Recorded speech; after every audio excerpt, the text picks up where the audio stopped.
कैसी रही तकरीब, कौन महंगा खिलाड़ी रहा, कैसी हुई ड्राफ्टिंग, बताइएगा।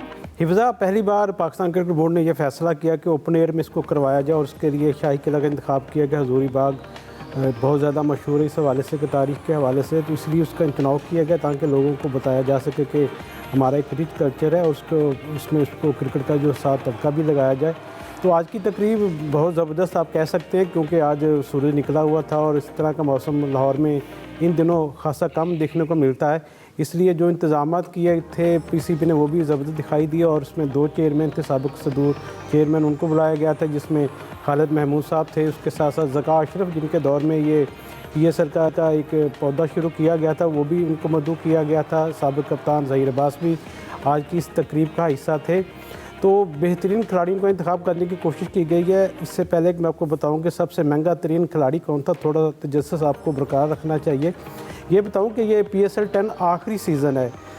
जब PSL का आगाज़ हुआ था तो एक कॉन्ट्रैक्ट हुआ था पीसीबी और तमाम फ्रेंचाइज टीमों के दरमियान के 10 साल तक वो ना कोई अपना खिलाड़ी टीम को फ़रोख्त कर सकते हैं, ना इसमें कोई इजाफा होगा। तो अभी आखिरी सीज़न है और इसके बाद PSL 10 के बाद तमाम जो टीमें उनको दोबारा रीसेल किया जाएगा और उसमें देखते हैं कि लाहौर क्लब किसके पास आती है, कराची किसके पास जाती है, जिसकी जो सबसे ज़्यादा बोली होगी वही उसको इंतखाब करेगा।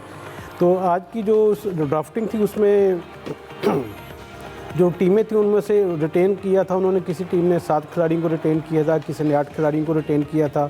अब क्योंकि 20 रुकनी स्क्वाड होता है तो बाकी जो खिलाड़ी थे उनका चुनाव आज किया गया था और इसमें सबकी नज़रें थी कि ऑस्ट्रेलिया के डेविड वार्नर को कौन पिक करता है, जो इस कह सकते हैं कि आप PSL 10 के महंगे तरीन खिलाड़ी हैं। और उनका $3 लाख में आज जो चुनाव हुआ है उसको पिक किया है कराची किंग्स ने। कराची किंग्स ने इसके साथ साथ डेविड मिलाने को भी लिया है और लिटन दास को भी लिया है। तो मैं समझता हूँ कि कराची किंग की जो इंतखाब था आज थोड़ा बेहतर दिखाई दिया। वो अच्छे होमवर्क के साथ यहाँ पर आए थे। इसके बनिस्बत लाहौर कलंदर की जब हम बात करते हैं तो उनको हमेशा हमने बेंच पर वहाँ पर देखा, जब पिक होती थी तो आकब जावेद को देखा था, लेकिन इस बार क्योंकि आकब जावेद नहीं थे और उनकी जगह डैरन गफ को हेड कोच बनाया गया, लेकिन वो भी अपनी निजी मसरूफियत की वजह से आज यहाँ पर नहीं आ सके। तो बाकी चूँकि आखिरी इस्तीफ़ा इनकी सारी ये ड्राफ्टिंग थी PSL 10 से पहले, इसलिए टीमों के मालिकान ने कोशिश की है कि इस दफ़ा थोड़ा कंजूसी दिखाई जाए। महंगे खिलाड़ी को उन्होंने ज़्यादा पिक नहीं किया और सिर्फ डेविड वार्नर ही ऐसे खिलाड़ी थे जिनको $3 लाख में दिया गया है।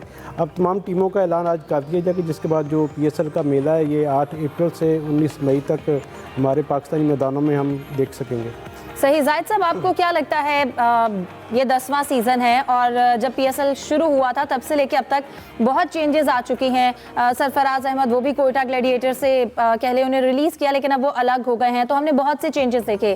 कुछ खिलाड़ी ऐसे भी हैं जो कि जो IPL में जब नहीं जा सके तो उसके बाद उन्होंने खुद को यहाँ पर रजिस्टर करवाया। तो इन चेंजेस के हवाले से आप क्या कहें? देखिए हिफ्ज़ा, उसमें सरफराज तो डेविड वार्नर ही हैं, क्योंकि डेविड वार्नर को IPL में किसी भी टीम ने पिक नहीं किया था। वो पाकिस्तान में आए और सबसे महंगे खिलाड़ी साबित हुए हैं। पाकिस्तान में पॉपुलर भी बहुत हैं, अपने खेल की वजह से, अपनी हरकतों की वजह से, अपने जज्बात की वजह से काफ़ी जाने जाते हैं। तो बज़ाहिर तो ये लगता है कि लाहौर कलंदर्स और कराची किंग्स इस दफ़ा उन्होंने बेहतरीन पिक्स किए हैं, ऑन पेपर बेहतर दिखाई देती हैं।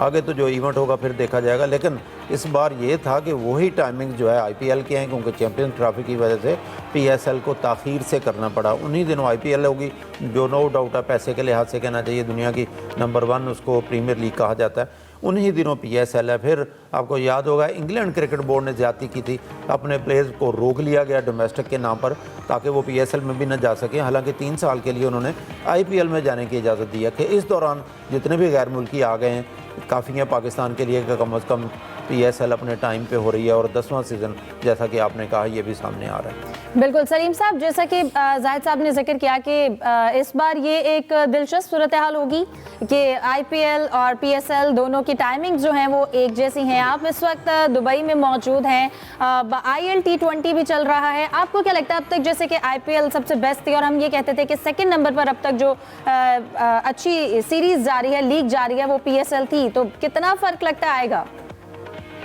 देखिए, सबसे बड़ा मेन जो चीज है IPL के साथ क्लैश की वजह से मुश्किल हुई PCB को, और IPL ने रूल्स भी कुछ ऐसे बना दिए थे कि जो प्लेयर सेलेक्ट हुए वो तो है, जो सेलेक्ट नहीं भी हुए उनके ऊपर भी था कि अपना नाम वापस लिया तो ऐसा कर देंगे वैसा कर देंगे, तो डरा दिया था।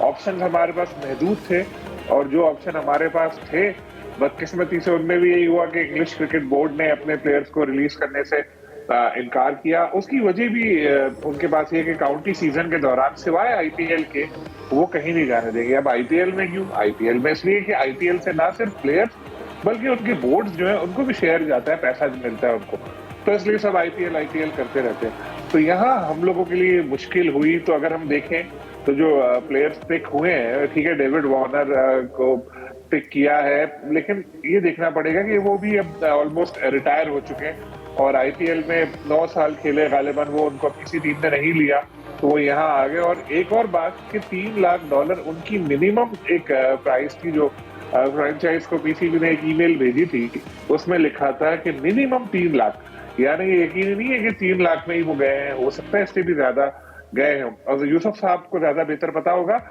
लेकिन जो मेरी अंडरस्टैंडिंग थी, जो मैंने देखी थी लिस्ट पहले, उसमें पहली पिक लाहौर की थी, यानी लाहौर अगर चाहता तो वो डेविड वार्नर को ले सकता था, लेकिन उन्होंने नहीं लिया। यूसुफ साहब ऐसा ही है ना? जी बिल्कुल ऐसा ही। तो इसकी वजह जो मुझे समझ आई है वो ये समझ आई है कि डेविड वार्नर के हवाले से भी कुछ चीजें ऐसी हैं कि वो पूरे टूर्नामेंट के लिए दस्तयाब होंगे या नहीं, क्योंकि होता यही है कि आप किसी को साइन कर लेते हैं, 2 मैच वो खेलता है, उसके बाद वो चला जाता है, तो उसका टीम का कॉम्बिनेशन खराब होता है। शायद इसीलिए लाहौर ने फर्स्ट पिक में उनको नहीं लिया और डैरिल मिचेल के हवाले से उनको होगा कि शायद कि वो इवेंट के लिए दस्तयाब हो गए। लेकिन हमारी जो लीग है इसकी खास बात यह है कि हम फॉरेन प्लेयर से ज्यादा अपने प्लेयर्स पे इंहिसार करते हैं। यही लड़के जब खेल रहे होंगे हमारे स्टार्स, तो एक माहौल बनेगा और बड़ा जबरदस्त क्रिकेट नजर आएगी। एक और अच्छी बात मैं आपको बताता चलूं, कल मैं सिकंदर रजा के साथ था, जिम्बाब्वे के जो कैप्टन है, बड़े स्टार प्लेयर्स हैं, उनके साथ दोपहर में कुछ वक्त गुजारने का मौका मिला, अपने बड़ी बात की। तो उन्होंने बहुत एक्साइटेड है वो पीएसएल के लिए, वो तो बल्कि प्लान करके बैठे हैं अब्दुल्ला शफीक के साथ के हफ्ते 10 दिन पहले पाकिस्तान आ जाएंगे और ईद भी यहीं मनाएंगे और बाद में खास तौर पर ट्रेनिंग सेशन अपने करेंगे।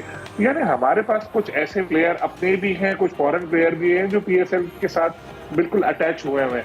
तो जो भी आ रहा है, सलीम साहब, जैसे आपने रिटायर्ड खिलाड़ियों की बात की है, टिम साउदी के हवाले से क्या कहेंगे? उन्होंने भी रिटायरमेंट के बाद खुद को रजिस्टर करवाया यहाँ पर। बिल्कुल, देखें बात तो पैसे की है ना, पीएसएल हो, आईपीएल हो, जो भी हो, ये सब क्रिकेटर इंडिया भी कोई इंडिया की मोहब्बत में नहीं जाते, पाकिस्तान भी पाकिस्तान की मोहब्बत में नहीं आते। डॉलर चाहिए होते हैं ना, जो डॉलर ज्यादा देगा वहां जाएंगे। तो इंडिया से डॉलर नहीं मिले तो पाकिस्तान के लिए उन्होंने रजिस्टर कराया। लेकिन हमारे भी फ्रेंचाइज ओनर, जैसे अभी यूसुफ साहब ने, जाहिद साहब ने बात बोली कि उनको भी इतना पता है कि भाई आप लोग जो पैसे लगा रहे हो, सारे खर्च कर रहे हो, तो इस चीज को भी जहन में रखो कि यार कितने मैचों के लिए बंदा आएगा और क्या वर्थ रखता है ये। तो ये सब चीजें देखी सबने अपना किया। और आखिरी जैसे कॉन्ट्रैक्ट का साल है तो वो लोग ये भी सोच समझ के कर रहे होंगे, यही देखा होगा। लेकिन मैं वही कहता हूँ कि जब टीम अभी थोड़ी देर में शायद किसी एक टीमों की हतमी फहरिस्त जारी करेगा, जो प्लेयर आए हैं, जिस तरह के हालात हैं कि आईपीएल के साथ क्लैश है, उसके बावजूद चले ठीक है, देखते हैं कि इवेंट में अच्छा हो।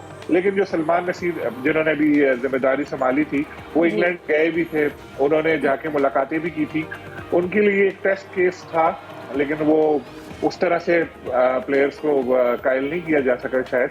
तो कोशिश यही करनी चाहिए कि जो हमारे हाथ आए हैं प्लेयर, जो हमें मिले हैं, उनके साथ ही इतना अच्छा इवेंट कराएं कि लोग याद रखें। लेकिन मैंने भी टेलीविजन पे नेट पे, सॉरी एक बात और बोलूंगा, मैं देख रहा था इसकी तकरीब, तो इसमें आजम खान लिखा हुआ था और तस्वीर लगाई हुई थी उनकी सिकंदर रजा की।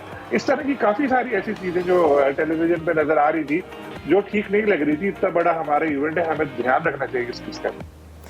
यूसुफ साहब, हिफ्जा इसमें थोड़ा सा मैं ऐड करूँ, आज की तकरीब में ना जो फैन प्ले चॉइस अवार्ड थे उसका भी ऐलान किया गया। और आपको जैसा कि हम सब जानते हैं कि बाबर आजम साहब के फेवरेट है और उनको सबसे ज़्यादा वोट मिले हैं। जो फैन चॉइस अवार्ड है ओवरऑल बैटर का, वो बाबर आजम के हिस्से में आया है।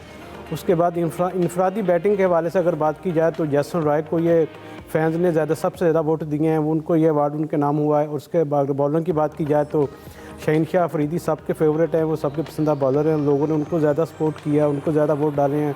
और दूसरे नंबर पर जो अवार्ड दिया गया है बॉलिंग के हवाले से, वो शादाब खान को फैन प्ले चॉइस अवार्ड मिला है आज की तकरीब में। ठीक है। अब आपने महंगे खिलाड़ी के हवाले से बताया, यूसुफ साहब जरा इसको भी ऐड कर दें कि आपको क्या लगता है, अब क्योंकि आप तकरीब में से आए हैं और काफ़ी हद तक चीज़ें पिक्चर क्लियर हो गई होगी, महंगी टीम के हवाले से आप क्या कहेंगे, कौन सी महंगी टीम लगती है आपको? देखें, महंगी टीम के हवाले से तो कराची जो किंग्स हमेशा ज़्यादा पैसे खर्च करते हैं, वो अपना दिल उनका